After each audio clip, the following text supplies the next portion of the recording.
बादलपुर नाम का एक गांव था। गांव के त्रिभुवन काका के पास बहुत सारी गायें थी। वो उनका दूध बाजार में बेचते और उसी से उनकी रोजी रोटी चलती थी। वे रोज सुबह दूध निकालने के बाद गायों को लेकर इस गांव से उस गांव, कभी नदी किनारे तो कभी ताल तो कभी जंगल में घुमा करते थे और दिन ढलते ही गांव की ओर निकल पड़ते थे। दिन भर वो घर से बाहर ही रहते थे, इसलिए भूख मिटाने के लिए वे सत्तू तो कभी कुरमुरा तो कभी रोटी और उसके साथ ही दूध, दही, लस्सी या मट्ठा भी ले जाते और किसी पेड़ की छाया में खा पीकर मस्त रहते। प्यास लगने पर किसी गांव के बाहर लगी नल, ट्यूबवेल या फिर कुएं से पानी निकालकर पी लेते। वैसे ठंडी के दिनों में वो पानी भी ले जाती, लेकिन गर्मी के दिनों में पानी गर्म हो जाने के कारण वो पानी नहीं ले जाते। बोर होने पर पुराने गाने गुनगुनाते। यही उनकी दिनचर्या थी और वो इससे खुश भी थे। एक दिन की बात है, त्रिभुवन काका बीमार हो गए और ऐसे बीमार हुआ कि ठीक होने का नाम नहीं ही ले रहे थे। एक दिन, 2 दिन बीता, लेकिन कोई आराम नहीं मिला। गायों का बुरा हाल हो गया। उन्हें तो सिवान में घूम घूम कर चरने की आदत थी। वो रंभा रंभा कर आसमान सिर पर उठा ली। त्रिभुवन काका की पत्नी राखी घास गायों को खाने के लिए देती, लेकिन गाय उसे खाना तो दूर देखती भी नहीं थी, मानो अनशन पर बैठ गई हो। उस पर दिन भर खूंटे के इधर उधर घूम घूम कर गोबर से पूरी जमीन कीचड़ कर दी और कुछ तो इतनी सयानी थी कि नाद में ही पैर डालकर खड़ी हो गई। उनका हाल देखकर त्रिभुवन काका बड़े परेशान हो गए। उनकी तो हिम्मत नहीं पड़ रही थी, तो उन्होंने अपने साले के लड़के को बुला लिया। उसका नाम अमर था। 18 साल की उम्र में ही वह बहुत ही होशियार था। उसके घर पर भी गायें थी, तो उसे इन सब चीजों की जानकारी थी। दूध दही खाकर गबरू जवान बन गया था। कोई उसे देखकर कोई उसे 18 साल का कह ही नहीं सकता था। उसे त्रिभुवन काका के सारे काम संभाल लिए। वह साथ में अपनी किताबें भी ले जाता और पैर की छाया में पढ़ाई भी करता।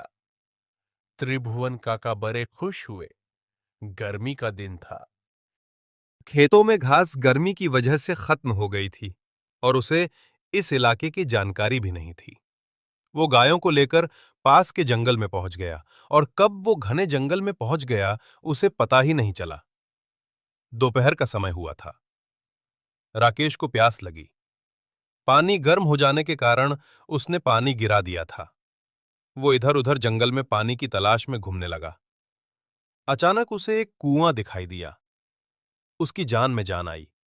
वो झट से कुएं के पास पहुंचा तो देखा गर्मी के कारण पानी काफी नीचे था।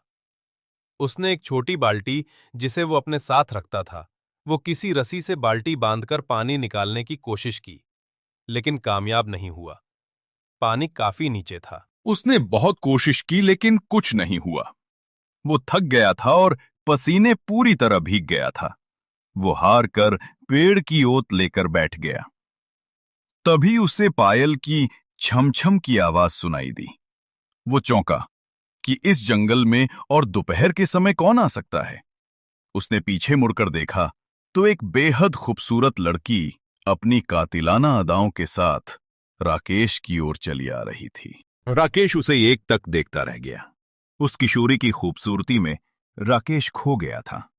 पास आकर उस किशोरी ने नटखट अदा के साथ राकेश को पूछी, प्यास लगी है क्या? मैं पानी पिला दूं? राकेश तो जैसे सुध-बुध खो बैठा था। उसने घबराकर हां में सिर हिला दिया। किशोरी आगे बढ़ी और कुएं की जगत पर पहुंचकर अपने दोनों हाथों की अंजुली बनाई और कुएं में झुक गई। राकेश जैसे सम्मोहित हो गया था। उसे कुछ दिखाई ही नहीं दे रहा था। किशोरी ने पानी निकाला और राकेश की तरफ बढ़ी। राकेश बिना कुछ बोले अपने अपने हाथों की अंजुली बनाकर अपने मुंह से सटा दिया। किशोरी ने अपने अंजुली का जल राकेश की अंजुली में उड़ेलना शुरू किया और राकेश ने उस अमृत रूपी जल को पीना शुरू कर दिया। वो अलग बात थी कि उसकी अंजुली का आधा पानी जमीन पर गिर रहा था, क्योंकि अभी भी वो उस किशोरी के चेहरे की खूबसूरती को एक टक पिए जा रहा था। न तो किशोरी के हाथ से जल खत्म हो रहा था और ना ही राकेश की प्यास ही बुझ रही थी। ऐसा प्रतीत हो रहा था जैसे सदियों की प्यास आज तृप्त हो रही हो। ये सिलसिला आधे घंटे तक चला। तभी किशोरी ने ध्यान दिया कि राकेश पानी कम पी रहा था और उसके चेहरे का रसपान अधिक कर रहा था। तो वो असहज होते हुई बोली, और पिलाऊं कि बस? राकेश कुछ बोल न सका, सिर्फ ना में सर हिला दिया। उसके बाद उस किशोरी ने प्यार भरी आवाज में कहा, अच्छा मैं चलती हूँ। राकेश अब भी कुछ नहीं बोला, सिर्फ हां में सिर हिला दिया। वो किशोरी बल खाती हुई जंगल में गम हो गई। राकेश कुछ देर कुएं की जगत पर बैठा रहा और फिर अचानक वो उठा और गायों की ओर चल दिया। लेकिन अब उसकी चाल बदल गई थी। उसके मन में प्यार की अंकुर फूटने लगे थे। गायों को लेकर राकेश घर पहुंचा। आज वह बहुत ही खुश था। उसके मन में प्यार की तरंगे हिलोरे मार रही थीं। वह रह रहकर कोई प्यार भरा गीत गाने लगता था। उसकी भूख प्यास सब गायब हो गई थी। वह खोया खोया सा रहने लगा। उसे हर समय वही क्षण दिखाई दे रहे थे। उस खूबसूरत चेहरे को वो भूल ही नहीं पा रहा था। उसने रात को खाना भी नहीं खाया और सोने चला गया। लेकिन नींद कहाँ आ रही है? वो करवटें बदलता और प्यार के तराने छेड़ता। उसे कुछ समझ ही नहीं आ रहा था कि उसे क्या हो गया है। क्यों उसकी भूख, उसका चैन, उसकी नींद उड़ गई है। अचानक उसका दिमाग ठनका और वो डर के मारे कांपने लगा। उसका बदन पसीने से लथपथ हो गया था। वो जोर से चीखा और जब तक त्रिभुवन काका और उनकी पत्नी आती, वो बेहोश हो चुका था। त्रिभुवन काका उसके चेहरे पानी छिड़के और भी जतन किए, लेकिन कोई फायदा नहीं हुआ। तभी त्रिभुवन काका की पत्नी राखी देवी ने हनुमान चालीसा का पाठ शुरू किया। अभी 2 ही लाइन उन्होंने पढ़ी थी कि राकेश तेज आवाज में हंसा। लेकिन आश्चर्य ये था कि ये हंसी राकेश की नहीं होकर किसी लड़की की थी। अब तो त्रिभुवन काका और राखी देवी के प्राण सूख गए।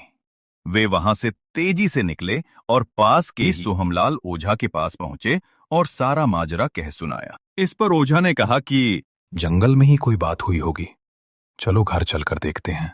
ओझा त्रिभुवन काका और उनकी पत्नी जैसे ही बाहर निकले, एक काली बिल्ली ने तेजी से उनका रास्ता काटा। सोहमलाल ने कहा कि चुड़ैल कोई छोटी मोटी चुड़ैल नहीं है, इसे हम अकेले नहीं संभाल सकते।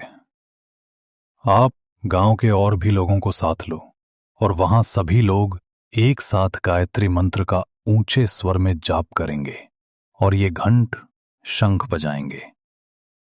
कोई थोड़ा भी नहीं डरेगा। वो तमाम तरह के हथकंडे अपनाएगी, कभी रोना, कभी मायूस होना, कभी डराना, लेकिन सबको पाठ जारी रखना है। जैसे ही सभी लोग त्रिभुवन काका के घर पहुंचे तो एक तेज हंसी के साथ ही राकेश छत की चारदीवारी पर चलने लगा। सबके होश उड़ गए, लेकिन किसी ने हार नहीं मानी और गायत्री मंत्र का जाप शुरू कर दिया और साथ ही घंट, शंख आदि बजाना शुरू कर दिया। रात के समय इस तरह की आवाज से अगल बगल के गांव वाले भी बहुत ही अचंभित हुए और गुटों में वे भी इस गांव की तरफ आने लगे। इधर ओझा ने अपने कार्य शुरू किए। उस पर खून लगा हुआ था। उसने वो फूल जैसे ही उठाने की कोशिश की, चुड़ैल खूब जोर से चिल्लाई और एक भयानक रूप बनाकर तेजी से ओझा की ओर झपटी। लेकिन तब तक ओझा ने फूल को आग में डाल दिया और आग में डालते ही राकेश का शरीर शांत होने लगा और कुछ ही समय में एक तेज चीत्कार के साथ एक काला गहरा धुआं राकेश के मुंह से निकला और राकेश उठकर बैठ गया। पूरा माहौल सामान्य हो गया था। ओझा के पूछने पर राकेश ने सारी बात बता दी और उसने बताया कि उसे रात को नींद नहीं आ रही थी। तभी वो चुड़ैल मेरे पास उसी रूप लड़की के रूप में आई। तब मुझे शक हो गया। मैंने उससे उसका नाम पूछा। वो कुछ नहीं बोल रही थी। उसने इस गुलाब के फूल के कांटे को मेरे अंगुली से चुभा दिया और जैसे ही इसमें खून लगा, वो अपने असली रूप में आ गई। इस घटना के बाद राकेश के साथ ही त्रिभुवन काका भी उस जंगल की तरफ जाना छोड़ दिए। लोग इस चुड़ैल का प्यार से काफी हतप्रभ थे। कई दिनों तक ये बात लोगों के बीच केंद्र बिंदु बनी रही।